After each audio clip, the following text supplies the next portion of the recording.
Over 41 million people listened to the first season of Serial in just 1 month. One podcast. One story. One missing man. And it changed the entire entertainment industry forever. Welcome to the world of true crime, the genre that went from dusty library shelves to dominating every streaming platform, every podcast chart, and every late-night conversation. You have probably binged at least one true crime documentary, listened to at least one episode of a murder podcast, or found yourself completely unable to sleep after going down a 3-hour rabbit hole about a case you had never heard of before. And you are not alone.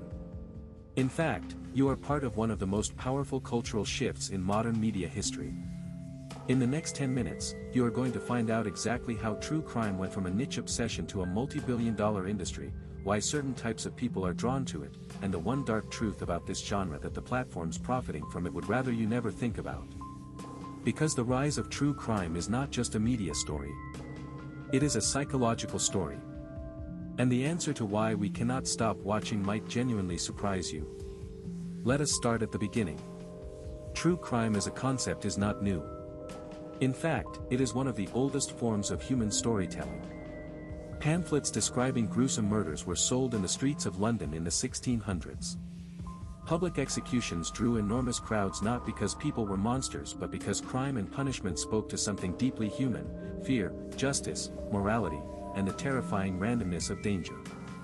Truman Capote essentially formalized the modern true crime genre with his 1966 masterpiece In Cold Blood, a book that reconstructed the brutal murder of the Clutter family in Kansas with the narrative depth of a novel.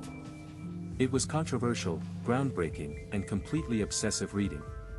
Capote proved that real crime could be told as literature. And once that door opened, it never closed. Through the 1970s and 1980s, true crime lived in paperback books at airport newsstands and in documentary specials on network television. And Rule's book about Ted Bundy, titled The Stranger Beside Me, became one of the best-selling true crime books in history. Bundy was someone she had actually worked with at a suicide hotline. The proximity. The betrayal. The horror. That is the true crime formula: a real person, a real tragedy, and a sense that this could have happened to anyone. But the genre did not truly explode until the internet changed everything. In 2014, Serial launched on public radio and podcast platforms.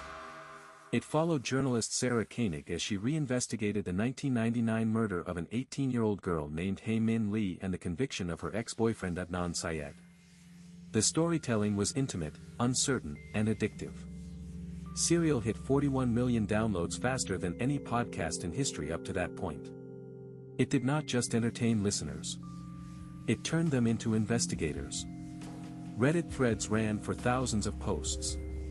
Amateur sleuths were analyzing cell tower data in their spare time. True crime had found the internet, and the combination was explosive. Netflix recognized the wave before anyone else did. In 2015, they released Making a Murderer, a 10-part documentary series about Stephen Avery, a Wisconsin man convicted of murder after already serving 18 years for a crime he did not commit. The series sparked a national conversation about wrongful convictions, police corruption, and the justice system's treatment of the poor. Petitions demanding Avery's release gathered hundreds of thousands of signatures. Legal experts went on television to debate evidence from the show. True crime had officially moved from entertainment into cultural phenomenon. The numbers tell the full story. Between 2015 and 2020, the number of true crime podcasts grew by over 500%. By 2022, true crime represented nearly 40% of all podcast downloads across major platforms. Spotify, Apple Podcasts, and iHeartRadio all reported true crime as consistently their most consumed genre. Netflix, HBO, Peacock, and Hulu began spending hundreds of millions of dollars acquiring true crime content rights. The documentary series The Vow, about the NXIVM cult, ran for 2 seasons. The Tinder Swindler became the most watched documentary in Netflix history in 2022. The genre was no longer niche. It was the main event. But here is what nobody talks about, and this is the part the industry does not want front and center.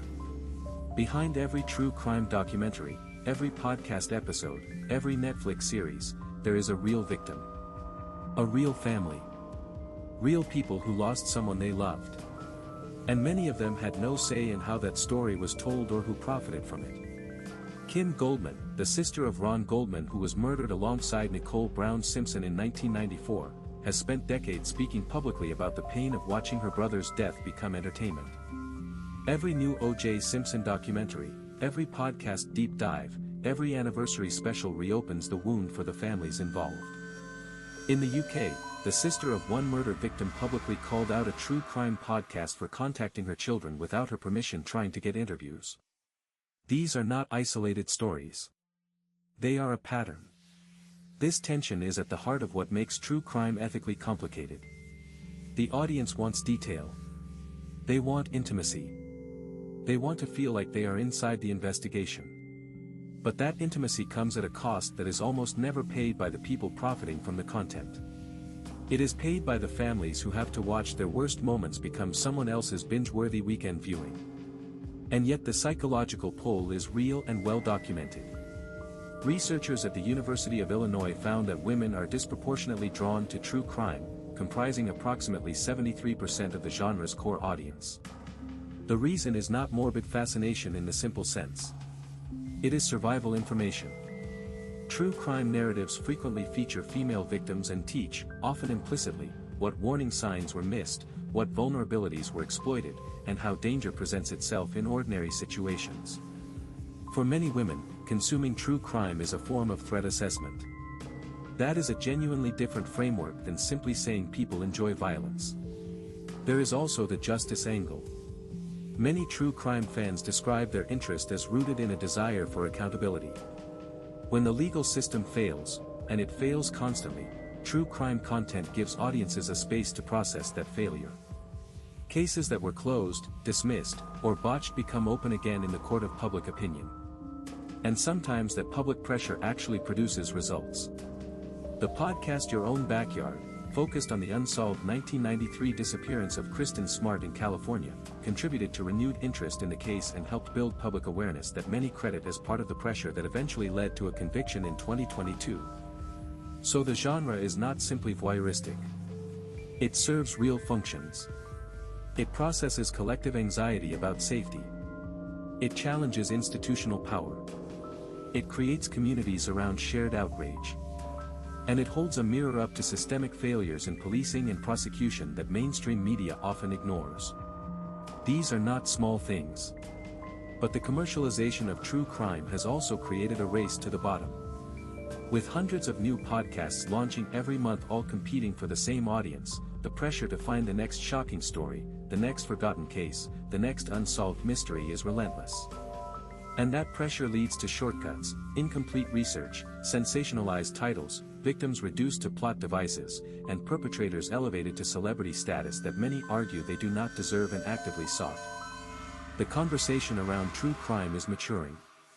Audiences are asking harder questions. Podcasters are issuing content guidelines. Streaming platforms are facing pressure to compensate victim families. Journalism. Schools are teaching courses on the ethics of crime storytelling. The genre is not going anywhere. But it is being forced to grow up.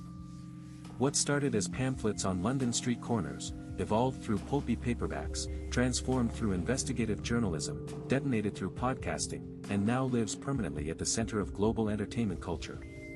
True crime endures because it is ultimately about the most human questions of all: who are we, what are we capable of, and what does justice actually look like?